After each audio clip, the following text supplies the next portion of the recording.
Hello there, Chef D Malfi here, and welcome to Plant-Based Made Easy. This is a show where every time we come on, we make a simple recipe that's easy, healthy, and delicious, straight out of my monthly Plant-Based Made Easy cookbook.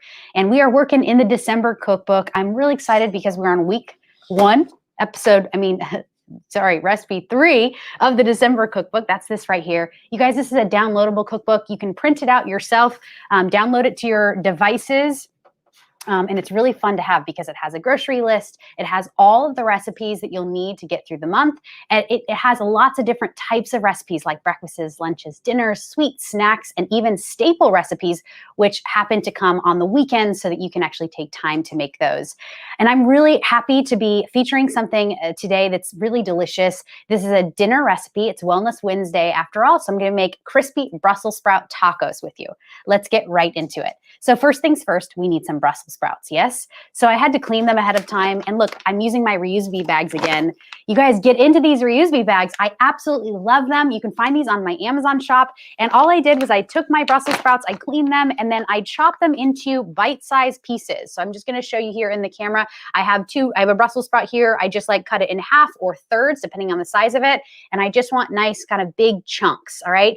Now, I love doing this with Brussels sprouts, but you can really, truly do this with any cruciferous vegetables. Think broccoli, think cabbage even, and cauliflower, most especially. But today I'm using Brussels. All right, the next thing that we need to do is we need to make our batter. So this is really super simple. I'm going to use equal parts plant milk and all-purpose, whole wheat, or gluten-free flour. Today, I'm going to use gluten-free flour. So I have some here, and I'm just going to pop this right into my work bowl. And I'm going to add all of my batter ingredients right to my work bowl. And I'm going to use every bit of my batter ingredients except for the breadcrumbs. We'll add those into a separate bowl. Now today I'm using 1-to-1 baking flour. This is gluten-free baking flour from Bob's Red Mill. I absolutely love it. It's really simple to use. It's a blend of white rice flour, brown rice flour, tapioca starch, and potato starch. It's really yummy. It really truly does taste like all-purpose flour, and it's really great for battering and things like this. You can't tell a difference at all. So to this, I'm also going to add some plant milk. I have that right here. And remember, I made this on Monday when we made our gingerbread pancakes. Those were so good. I've made them again since Monday because they were that good. And I have my plant milk here. You can see I'm getting through it, and it's nice and cold and delicious. This is a staple recipe within the cookbook. So if you download it, you're going to get this recipe as well. And remember, I said equal parts. So as much flour as you use, you're going to use that same amount of plant milk. All right. Now I'm going to season this up. I need, of course, a little freshly ground black pepper, and I need a little sea salt. And then I also really want it to be kind of garlic kissed. So I'm going to use a little garlic powder as well. Now you can make this your own. You could add turmeric if you want it to be more yellow. You could add dried herbs like oregano, basil, thyme. All of that would be totally groovy, totally delicious. Choice is yours. I'm just going to go garlic powder today. I'm using California garlic powder. I absolutely love this stuff. Comes from Trader Joe's, and it's really flavorful. I think it's more flavorful because it's like grown here in California, and it's just really potent. I love it. So I'm going to use a little bit of that. And I've already had my sea salt in here and black pepper. Now all I have to do is whisk this up. Hi, Lauren. My cousin Lauren's on the line. Hi, Charisse. Good to see you. And Diane. Good to have you. All right, look, I have made a nice pasty batter. Remember, I'm using gluten-free flour, so I can't over-mix this. But if you're using whole wheat or all-purpose flour, only mix it until you remove most of the lumps and then stop, or else it's going to be a little chewy and a little kind of like, yeah, chewy is the right word. It develops the gluten. But this is perfect. Okay, now I'm going to use a little breadcrumb as well, and I'm going to add breadcrumbs to a separate bowl, which I have right here, and I'm just using regular breadcrumbs. So now it's time to batter. This is the fun part, but you want to set up your station so that it's super clean. I like to keep it as clean as possible. What you're going to need is a cookie sheet with a baking mat, all right? I want you to get one of these baking mats. This is a cut your own size roll of baking mat. This is BPA free. It's fantastic. Again, this is on my Amazon page. You can cut your own size. So I use a toaster oven, as you can see, or a mini oven, but you probably are going to use your oven at home. So you can cut it to be the size of a standard sheet pan or toaster oven pan, or even a circle, or any shape that you want. I'm going to put some gloves on because I want to keep it as clean as possible. And this is going to get really super messy. So roll up your sleeves, which I've already done. And now dive right in. I'm going to add my Brussels in chunks to my bowl of batter. You can kind of let them all kind of swim together. Oh, heck. Go in there. And then let me just grab a spoon, and I'll use kind of 2 spoons, maybe 1, maybe 2. I'm not really sure. Depends. And I'm just going to kind of like mix this into the batter. I want the Brussels sprout pieces to be totally coated.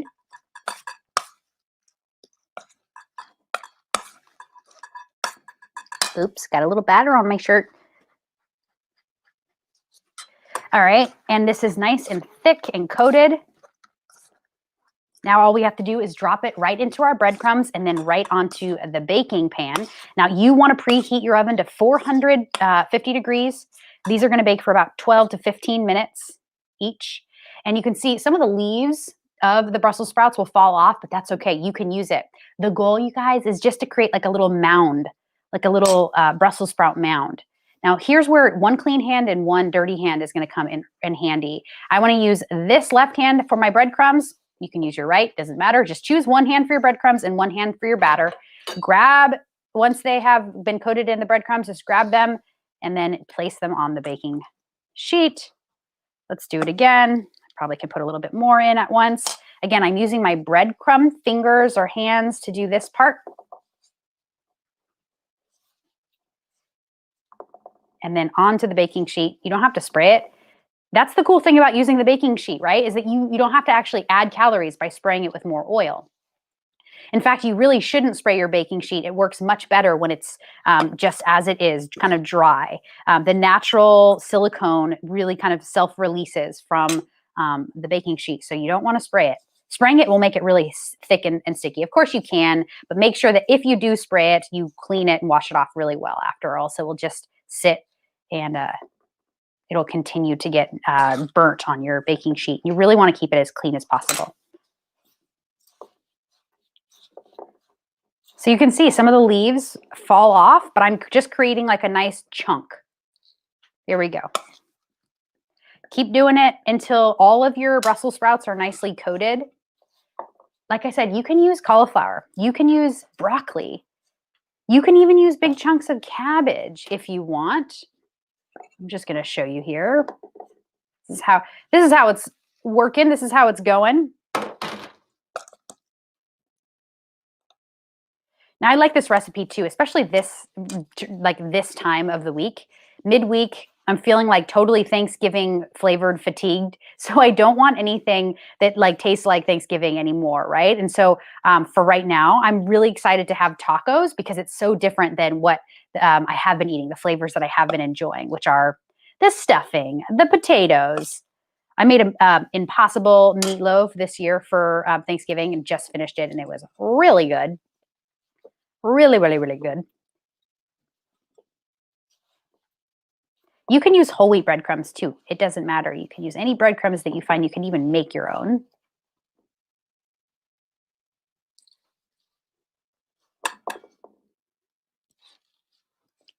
Okay, we're almost there. How many people does this serve? Yeah, this serves about 6 people.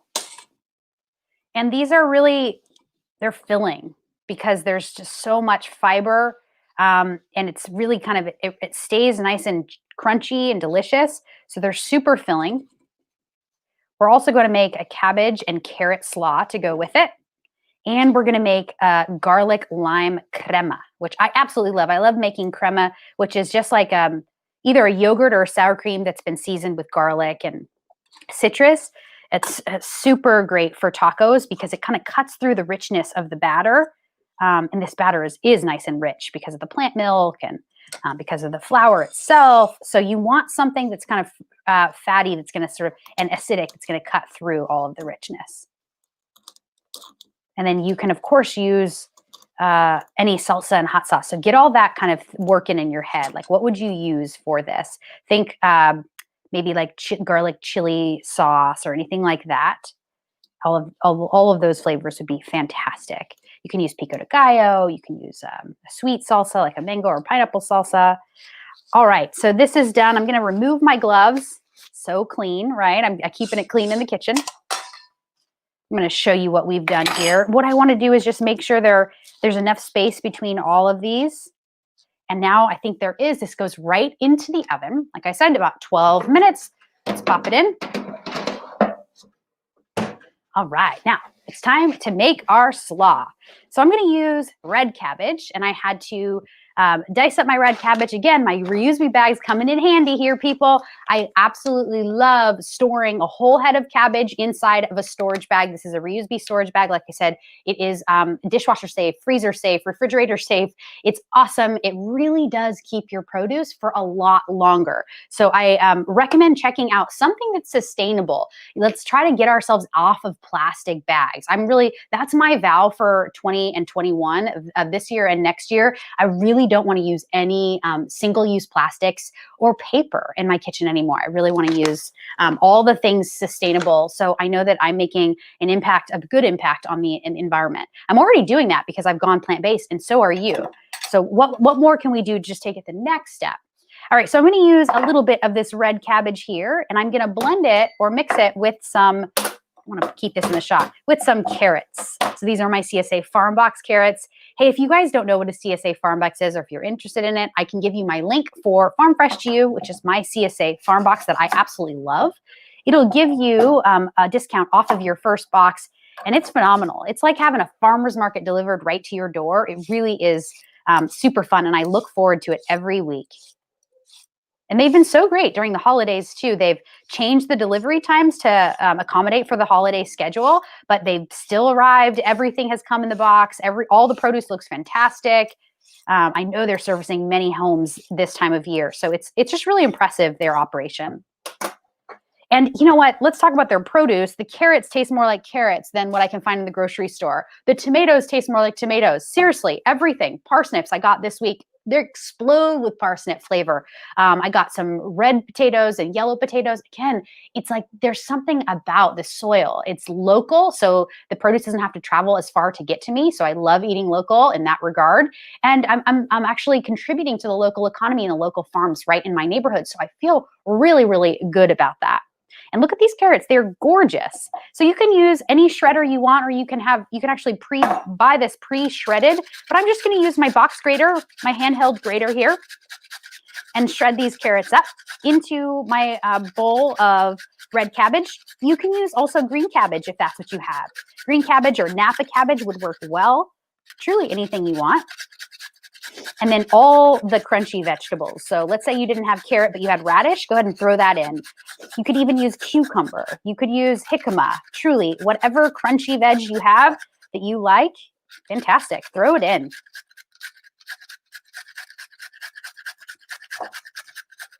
Should have done this in my food processor. In the food processor, it's like, turn it on, whoop, and it's all like done in 1 second. But I didn't work out my arms yet today, so here we go. Okay, so I'm really getting a workout. My biceps are feeling it, especially this handheld one. I'm trying to keep it cool here for you on the cam. This makes a bit of a mess because they just like fly everywhere. You want equal parts cabbage to another ingredient. I'm using equal parts cabbage to carrot. Like I said, it doesn't really matter what you use. Just make it crunchy and make it colorful. I really want to emphasize eating the rainbow. You know me, I love eating the rainbow. I love talking about the rainbow and eating the rainbow and using the rainbow as a symbol to remember to eat all the different kinds of plant foods, nuts, seeds, legumes, fruits, vegetables, beans, tubers, all of them. They're really good for us, and we want to get a variety as much as possible in our diet. You know that something is super nutrient dense.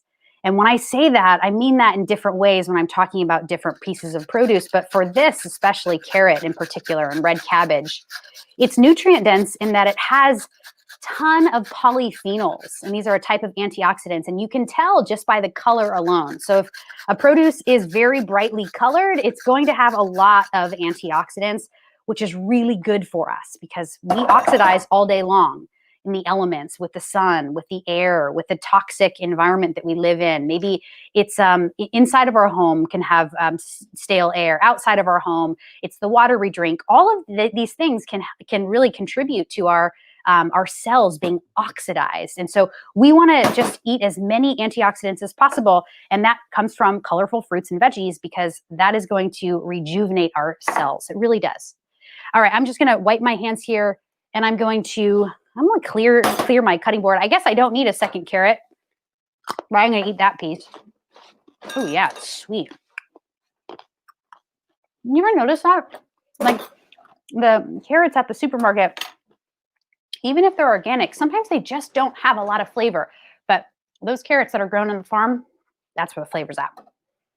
Anyway, well, I think I'm going to just keep this here in the camera view, but I'm going to make a dressing right here in this bowl. And I'm going to make the dressing first and then I'll pour it on. All right. So the dressing for our slaw, super duper simple. I'm going to use a little apple cider vinegar. And I'm using apple cider vinegar today because I want this organism within. It's called the mother. Look at the bottom of this. Do you see that floating little like thing on the bottom? That's a living organism. That's the mother. The mother is contained in every bottle of vinegar. And with an apple cider vinegar, you can really see it because the color of the vinegar is so light.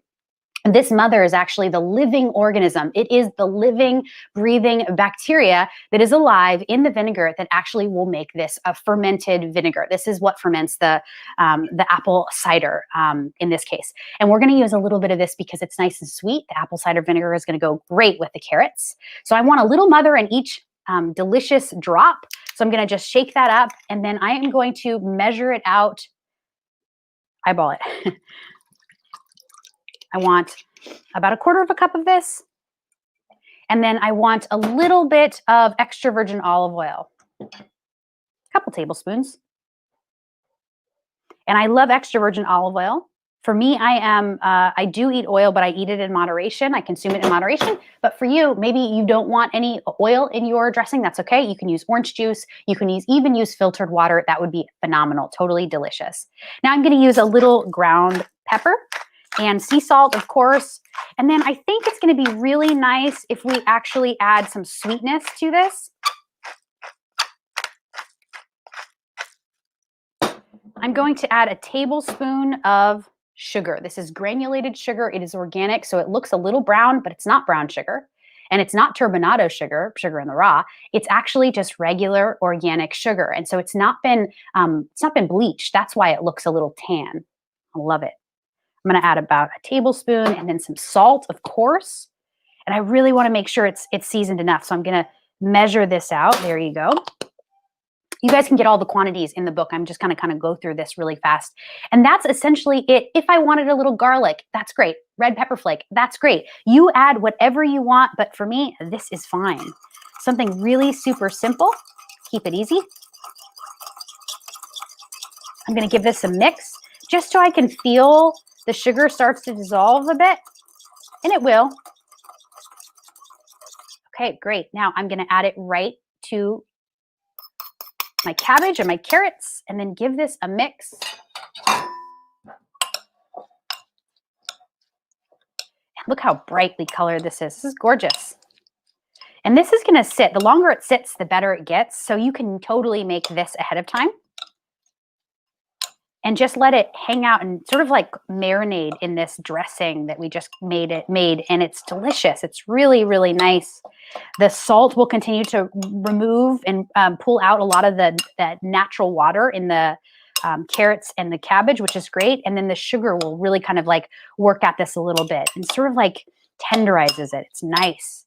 It actually macerates it, which is really great. Kind of the same principle applies when you have berries and you add sugar to a bowl of berries and you let it sit, right? So we're going to let this sit. And now let's make our lime crema. But hold on one second. Let me just check to make sure we're doing good here. Oh my gosh, these look so good. I think that we're pressed for time, so I'm going to actually put this on a broiler because I can see that I want these a little, yeah, just a little like crispy and delicious. All right, so now let's make our lime crema.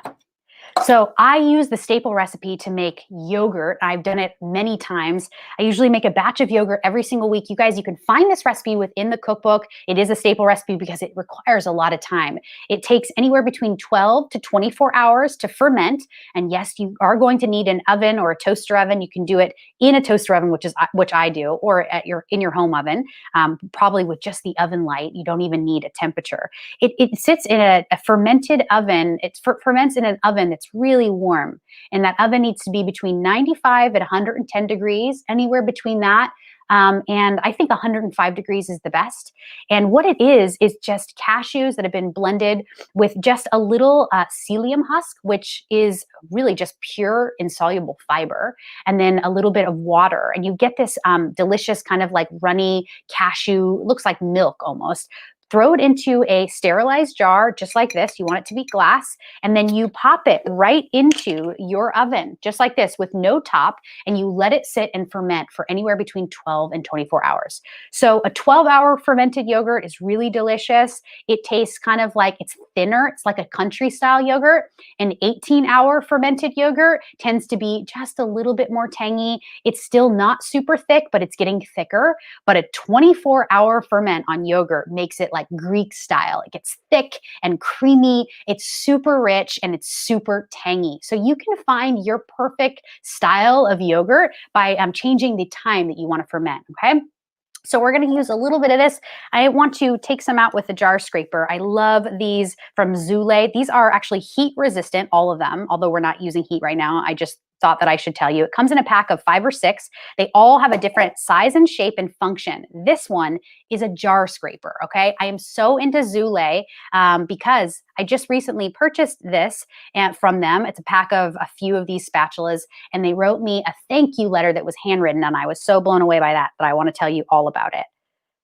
So I'm going to add a little bit of this yogurt, and I just want to show you first what it looks like. A little bit right to my bowl. Now let me show you real up close and personal. Look at this yogurt, all right? Yum. Look how thick and creamy. This is an 18-hour ferment, so it's nice and tangy, but it's still a little looser than a Greek yogurt, and it's perfect for a lime crema. It's gonna work really, really well.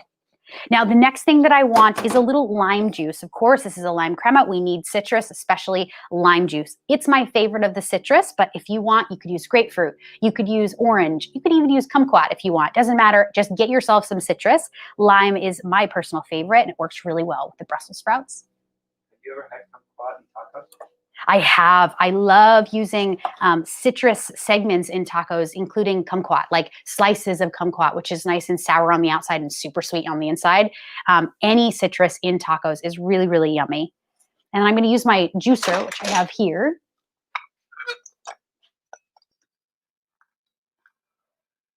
And just see, do you need all of it or do you need half of it? So, or maybe even not even half if you're only making a tiny little portion. I think for me, I only need half because this lime, it yielded a ton of juice.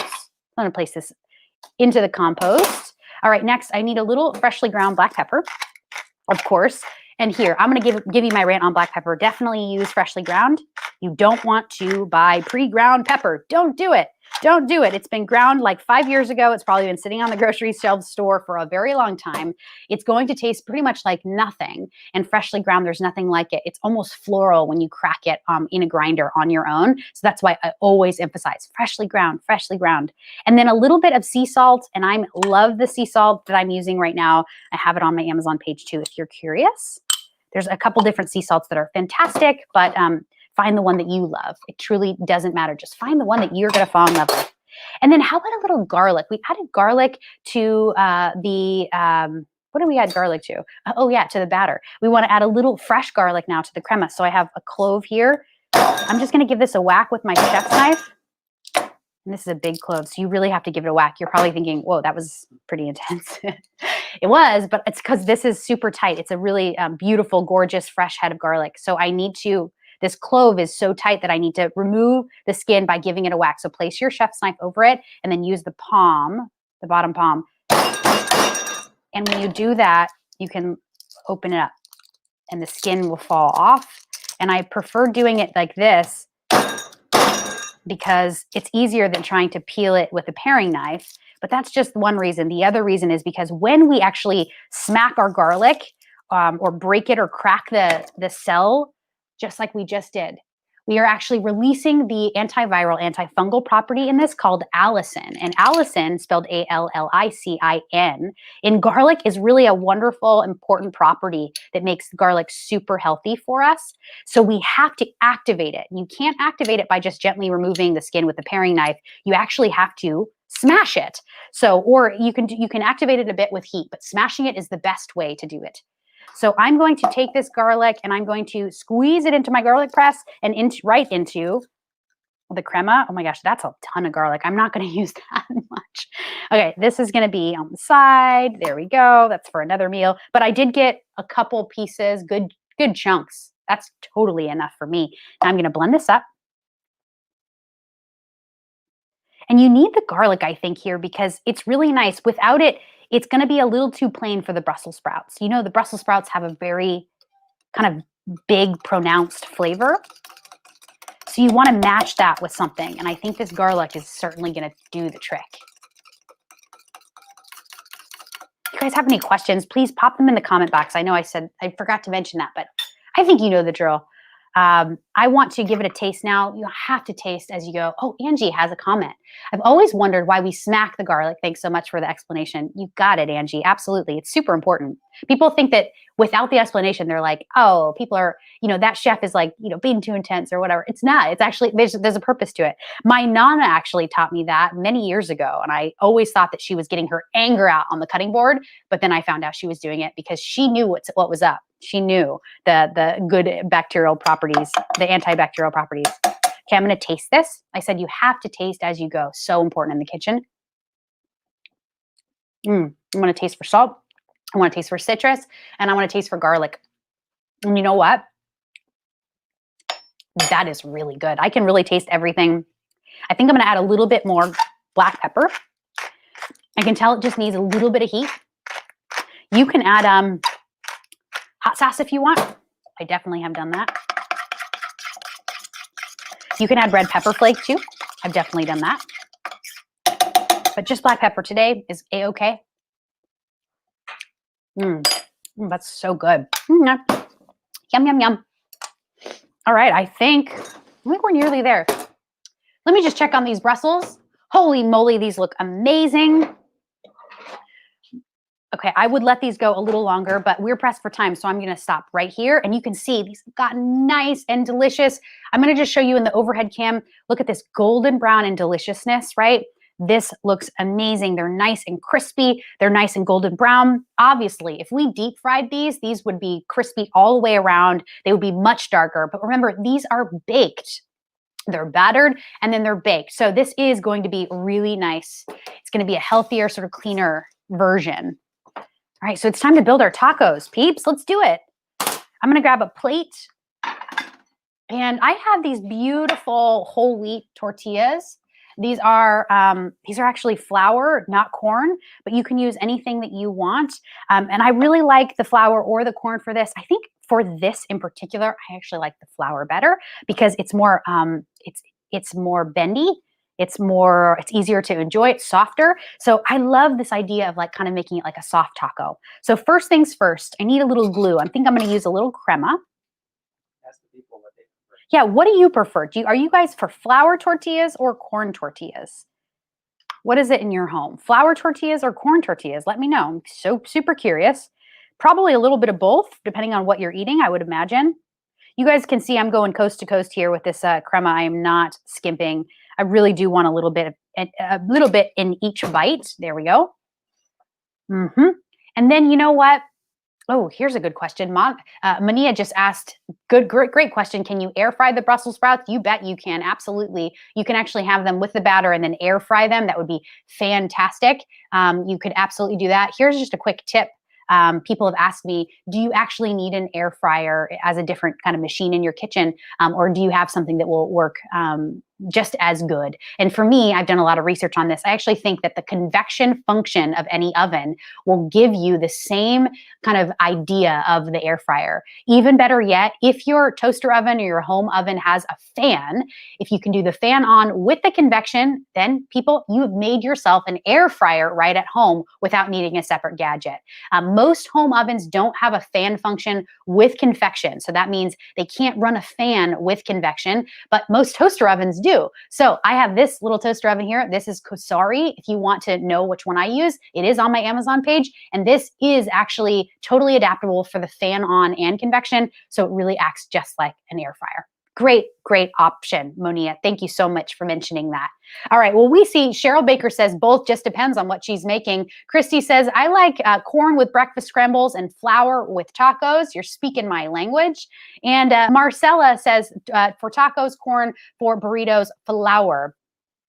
Oh, sorry, Maricela. Sorry, I know I'm going to call you Dove because I have been calling you Dove for a long time. All right, look, we're going to come back to it. Stay focused. And Diane says corn with a corn emoji. Love it. Thanks, Diane. You know what? I didn't taste this, so I want to taste this too before I add it to everything. I want a little bit of cabbage and carrot just to make sure. Do I have enough sweetness? Do I have enough acid? Fantastic. Oh, that's real good. Getting another clean spoon. That's good. It's ready. I'm going to layer down my slaw on the base. And remember that crema is going to be like the glue. So everything should stay right in the center. It should be perfect, just like this. Now, time for the Brussels. I'm going to just open these. By opening them, I mean, I'm going to slice them in half and I'm going to arrange them really kind of delicately open like this on my taco because I can, and it's purdy, and I want you to be in the purdiness with me. It's gorgeous. And it's piping hot. This looks so good.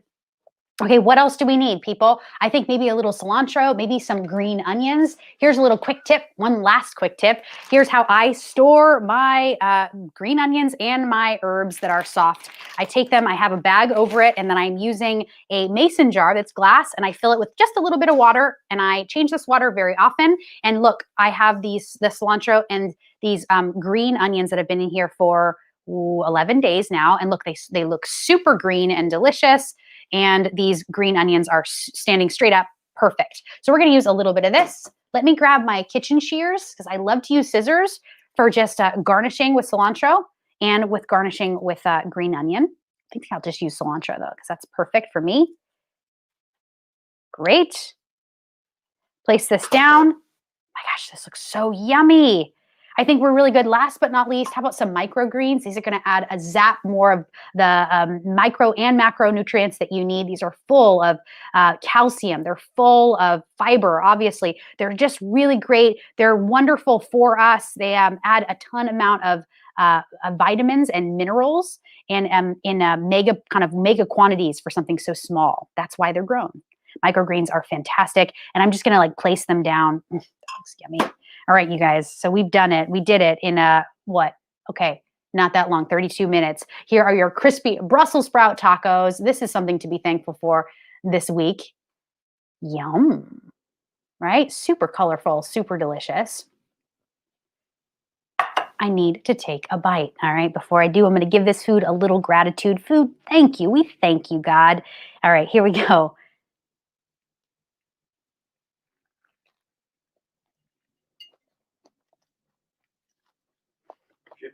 Drippy and so good. Holy moly.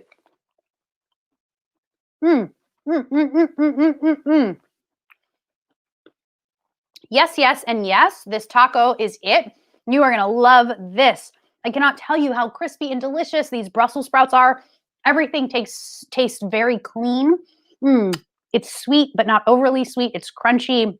It's creamy. It's crispy. You have to try these tacos. And if you do, take a photo, will you? And pop it into our Facebook group, Plant-Based Made Easy. We are 3,000 people and growing. I really want you to be a part of this group. It is totally free. The people that are in this group are unbelievably awesome. They're probably just like you. They're very curious about plant-based eating and living. So for those of you who are already in the group, I just want to thank you. I'm so grateful for this community. It just started, you guys, back in August was our first month of beginning this, and it has been such an amazing journey. I'm glad to be in December with you all and just to see how far we've come over the last 5 months. I love being plant-based. I'm new to this space. I would love your recommendations or your request for recipes and things that you want to see me do or talk about on the show. Will you please write to me? Let me know. What is it that you're hungry for? I would love to chat with you. You guys can follow me and find me on social media at Chef D Malfi on Twitter and on Facebook and on IG and on TikTok. Are you on TikTok? You got to be on TikTok. I'm really happy to be here with you, and I hope that you'll come back for more. Tomorrow, we're making a delicious snack. I'm making fruit and nut coconut rolls. You won't believe how easy and simple and yummy that these are going to be. So come back for that, and I will see you then. Peace.